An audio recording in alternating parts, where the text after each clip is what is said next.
Jack of all spades. Master of none. A factotum.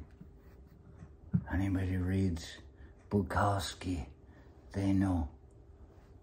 There's a book called Factotum, and if you're gonna read Bukowski, you pretty much have to look up with the word factotum. They made a movie about it.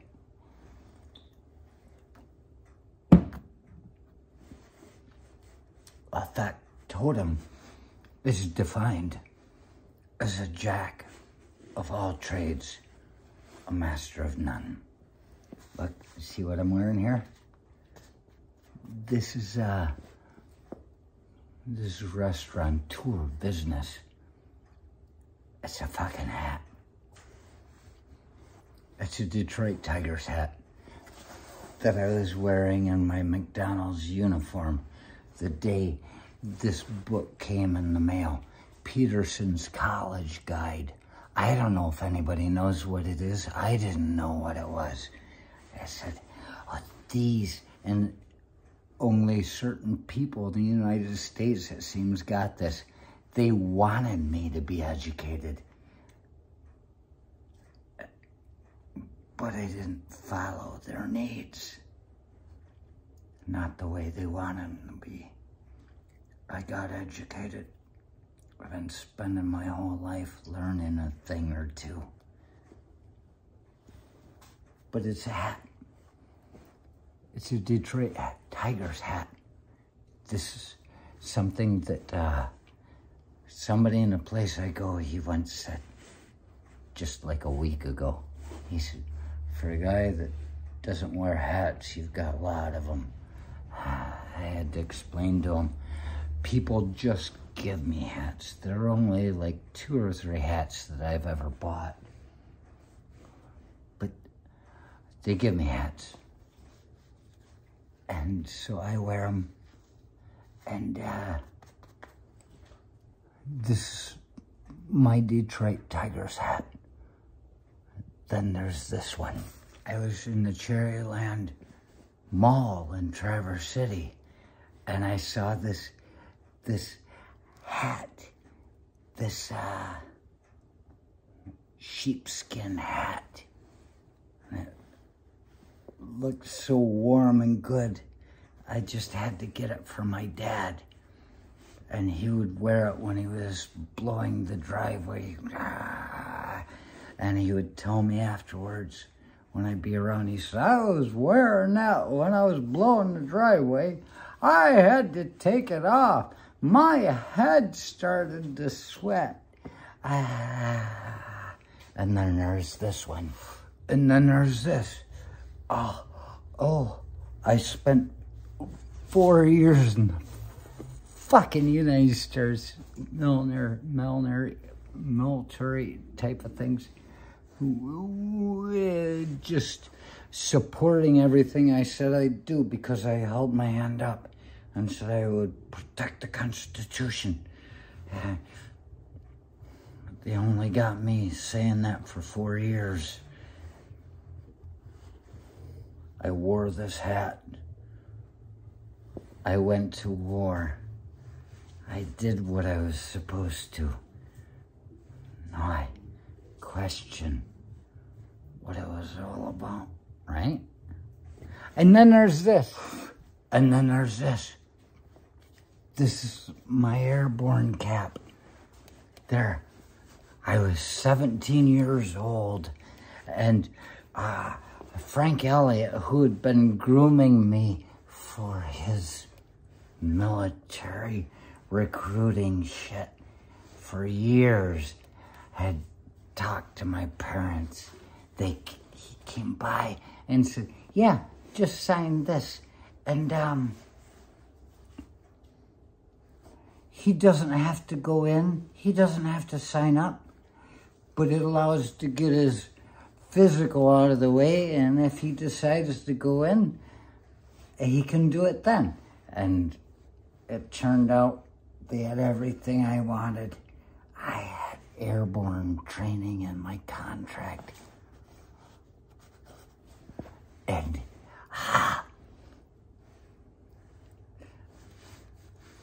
got back from the MEP Center in Detroit, and there he was, my dad. What are you talking about? You're going airborne. You're going to get shot in half on the way down. And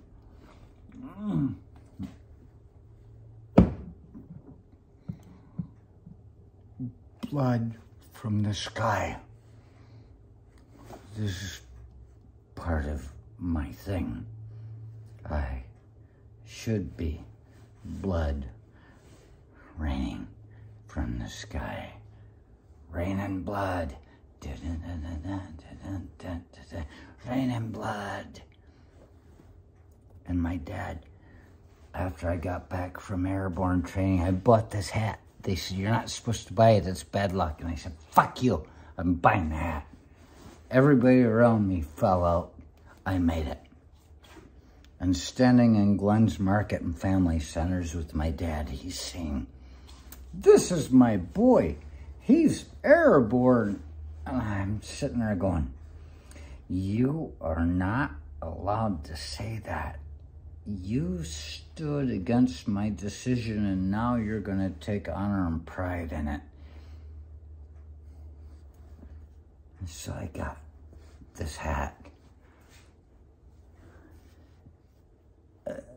And then there it is. Then there's this. When you're the only man with a brain in your head, it seems everybody wants to screw you. I got this hat. I got this hat. I didn't ask for it. I was just there. I was in the middle of all the confusion. Everybody wants to say what somebody is, but I got this hat. Then there's that. Then there's this one. I bought this hat. This is one that I bought for myself because I looked at it and I said, that is beautiful. And I was in Holland, Michigan, at the Tulip Festival with my sister. She always wanted to go, so she came down to see me, and we went there, and it was a fantastic time, I believe. And I saw this hat, and I said, I could use a hat. So I bought it, and it turns out to be a Dutch fisherman cap. And when my dad saw this, he said, I gotta have one of those. And I said, mine wouldn't fit him because I've got just a little head. Nothing wrong with a little head. Bill Clinton.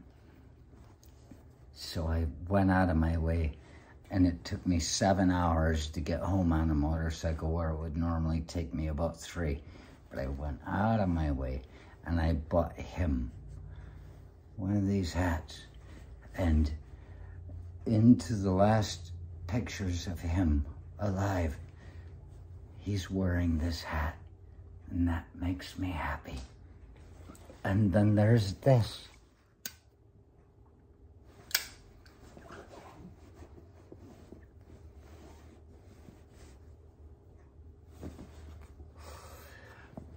And then there's this.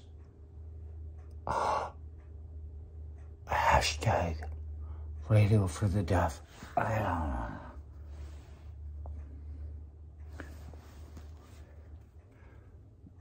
The Judas resurrection. There are hats out there. I didn't buy this hat. She bought it for me. What is it about being hashtag radio for the deaf?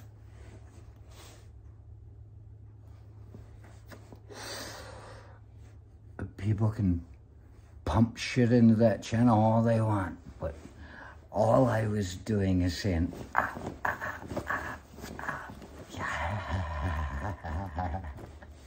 I mean, come on. If you were deaf, wouldn't you want to watch me? I mean, this is, hashtag radio for the deaf. This is performance art. I've turned the shit down that I do all the way down to 0 noise. And I look and I go, what the fuck is going on? It's gotta be fun. And she bought me this hat to commemorate it. And then there's this. And then there's this. Look at this hat. Oh, it's Scuba Pro, I think. I have to show it to you very closely because there's no other way of knowing what it is. I was diving with Finstead. His daughter died in a goddamn boat fire several years ago. But Finstead, he would always have Holsteinson and I and me coming down. And there was the one day, there was this one rich college kid that would pull up in his Outback, his car, and they had him. He wasn't very pretty anyway, but he had him with a beautiful girl standing there for a picture, a marketing tool for scuba diving gear. I showed up just a little bit late, and I'm the guy that almost died. But they said, oh, we wanted you in the picture. I'm like, it doesn't make any difference to me. And they had a dive computer that they wanted to test. And I said, I'll do it. And so I went down and I tested this computer. It worked just fine. We come back up. It's like, I almost died. It worked just fine. And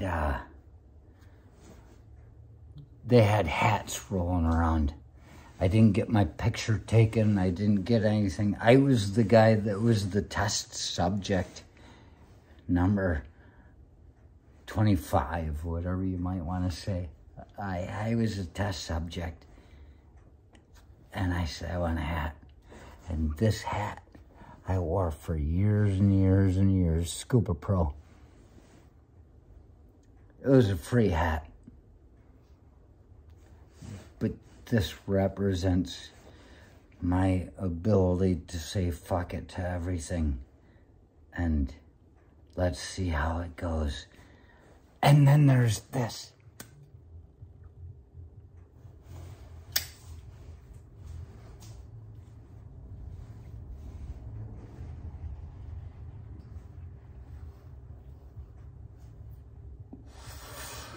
And then there's this. Look at this. It's rabbit.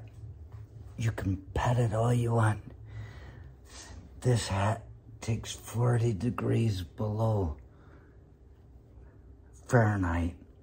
You just feel the fingers just touching you, touching your head. They can't get in, but they're touching it. And you're going, this is a goddamn good hat. You never have to worry about a rabbit freezing to death in the winter. Hello, rabbit. And so you have this hat. And you've been released from custody.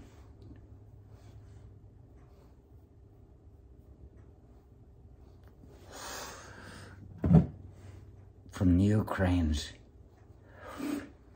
Everybody loves Ukraine right now, but they were not my friend back then. You sply. And so you get released from them and you got the money in your sock that you've been hiding from them. And you go, I've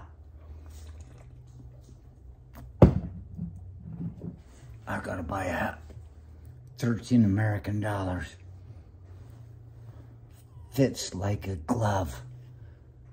And then there's this. And then there's this. I worked for Sugar Construction, working on the building of, what do you call it? Avalanche Bay out of Boyne Mountain at the ski resort. And I had a hat. It's not this one. It's still hanging off my dad's wall. That's mine. That's got a 1/4-inch divot in it from when this damn I-beam fell down and landed on my head, and they gave me this hat afterwards. They're like, oh, here, take this. And it could have killed you. When the work safety video is about you. Dwayne Smolars saw me. I had black eyes and a busted nose. And he came up to me. I went to school with him, but we were working on the same site in different aspects of it. And he said, huh, what'd you do? Get in a bar fight? And I said, an I-beam fell on my head the other day. And he said, that was you? I was like, well, yeah, of course. And he says, we had to have a meeting about you. It was so funny. When the workplace video is about you. That's Gary Busey shit. That's how I got this hat. They had to replace the one that got busted up before. They said, well, here's a hat.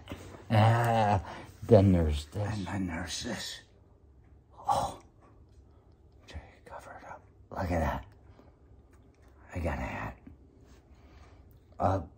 I stopped by to see my Uncle Raymond, my dad's brother, one day, and his wife, who has always been a big fan of mine ever since I was about 12 years old.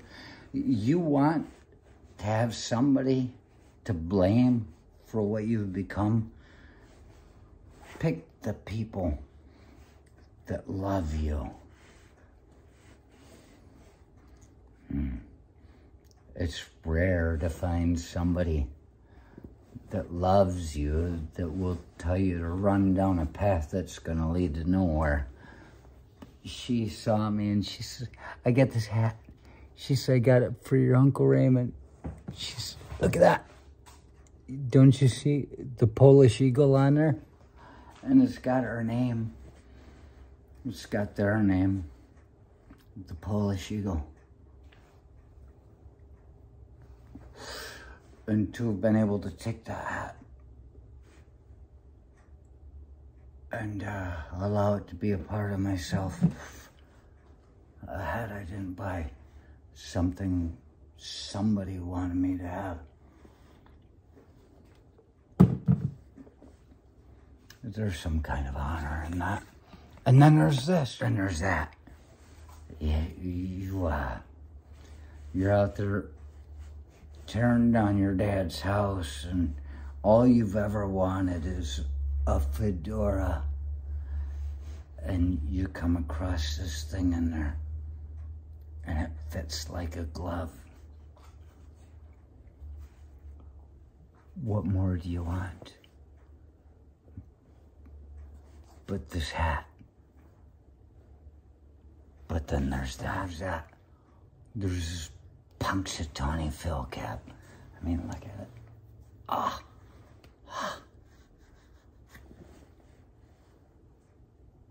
Everybody expects you to crawl out of your hole and see your shadow and run back in. I'm not buying it. I believe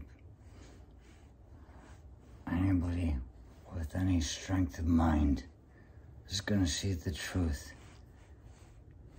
And if it doesn't comply with their standards, it's going to attack.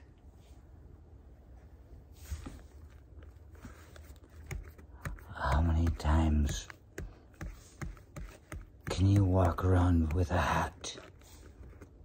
How many hats can you wear before people start questioning your drive? How many times can you wear a hat?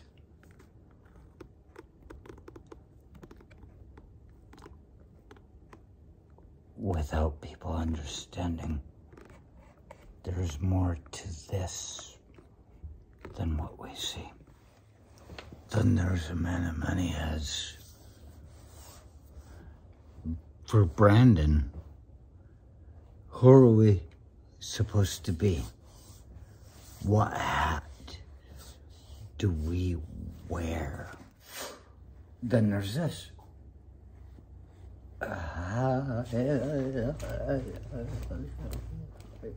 Look it. We just look so Russian. Part of the problem we have is that we don't understand. It's a warm hat.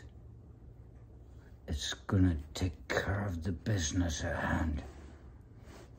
And it doesn't mean to be against anybody outside of ourselves. It's a good hat. Then there's this. Then there's a man of many heads. For Brandon, who are we supposed to be? What hat do we wear?